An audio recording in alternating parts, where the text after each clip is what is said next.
میگوید که من ندیدم هیچ کس رو که از حیث حرف زدن، از حیث صحبت کردن شبیه باشه به پیغمبر به قدر جناب فاطمه سلام الله علیها. بعد میگوید که کانت اذا دخلت علیه رحب بها. وقتی جناب فاطمه سلام الله علیها وارد بر منزل پیغمبر میشد، حضرت مرحبا ترحیب میکردند، خوش آمد میگفتند و قبل یدیها.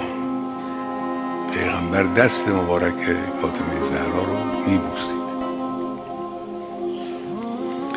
و اجلسها فی مجلسه، اون رو در جای خودش مینشوند.